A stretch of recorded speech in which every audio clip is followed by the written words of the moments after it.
Global Farmer Network, connecting farmers and amplifying our voices. Hello, I'm Delaney Howell, joined by Argentinian farmer today, Maria Pilu Giraudo. Maria, so excited to have you on today because Argentina is kicking off here in just a few short weeks. But before we get to that mobilization effort, let's talk a little bit more about your background. And for the rest of this episode, I'm going to call you Pilu, since that is the name that you typically go by. But Pilu, share a little bit about your background with us. Well, it is a pleasure. First of all, it is a pleasure to be here with you, Delaney. And I am a fifth generation farmer in my family. You know, we are in the middle of the country in Santa Fe province. Also, I am an agronomist, so I also work as an advisor with other people in different regions, but mostly I situated between Santa Fe province and Córdoba province. They are both at the middle of the country in the Pampas. That is a really big agricultural area too, because that's an area we often hear about that's very heavy in row crop production and in a lot of different other crops. So tell us a little bit more about the agronomy that goes on and the agriculture that goes on within your section of Argentina. Well, you know, I am the daughter of one of the no-till system pioneers. So I work on that way in sustainable production since I was studying at the university.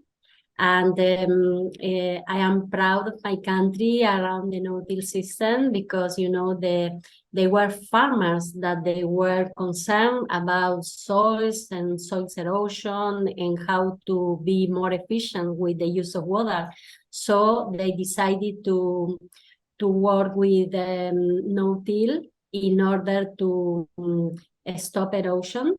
And so more than 35 years ago, a real revolution happened in my country because these farmers decided to stop a long-term paradigm about deterioration, and they choose a new paradigm under care, under regeneration, you know, under conservation.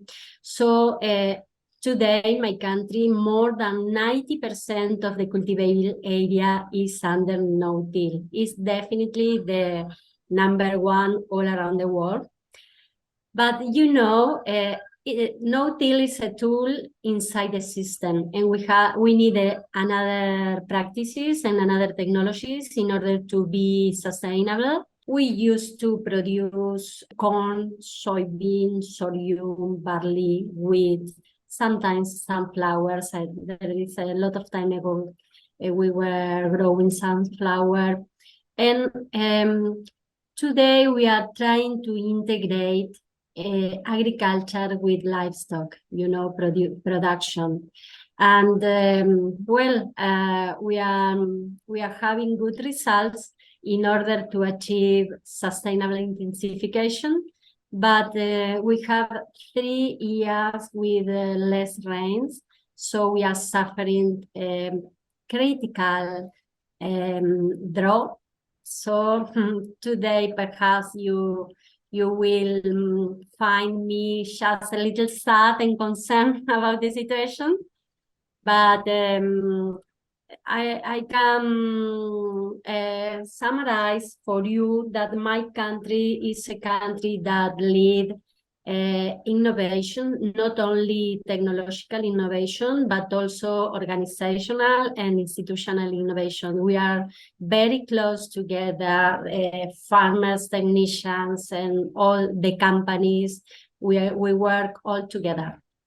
Yeah, that's amazing. And you're involved in a lot of those organizations that bring farmers together. But you mentioned no-till there, and your bio on the Global Farmer Network website says that you are a no-till advocate. Is that a self-proclaimed title, or is that something that you actually do day to day, talking to other farmers about no-till practices?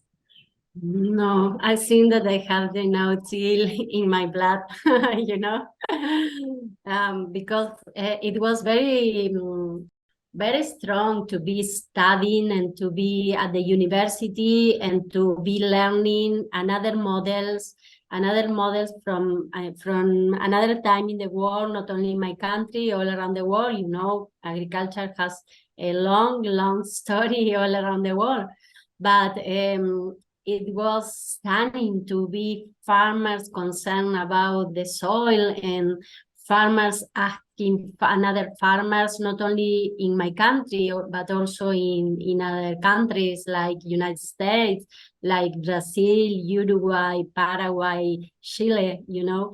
So exchanging and which was the best tool in order to stop all this deterioration.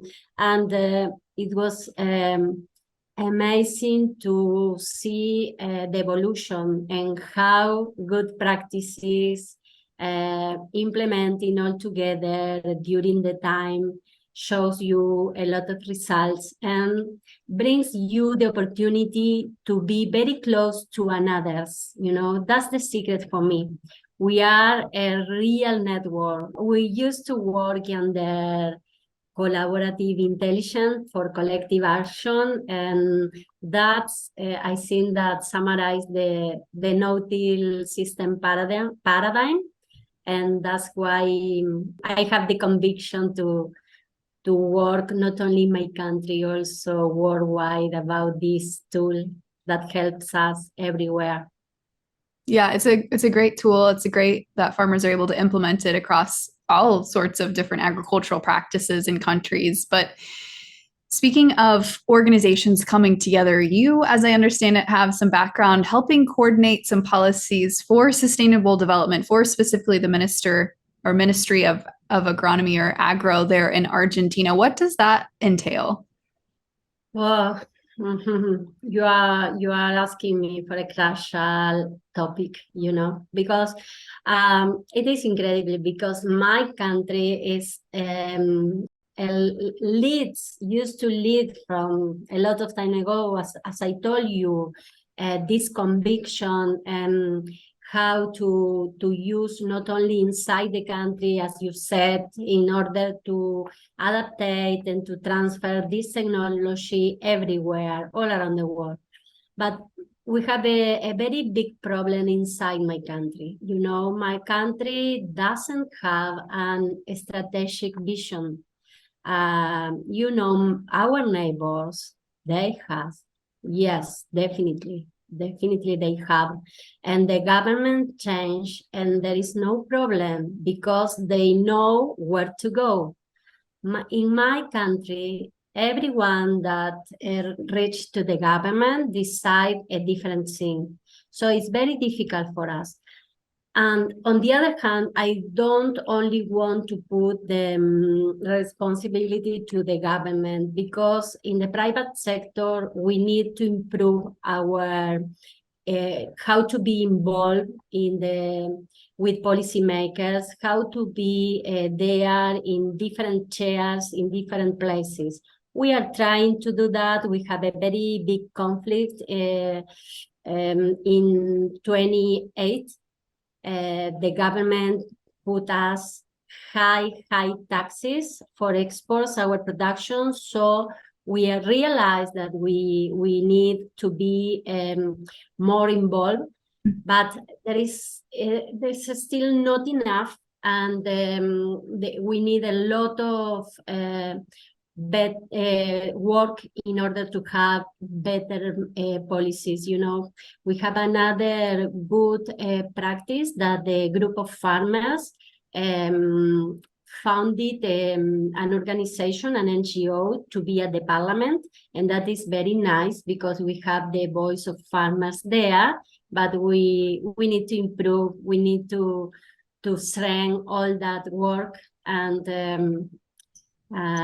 at the end, replying to your question is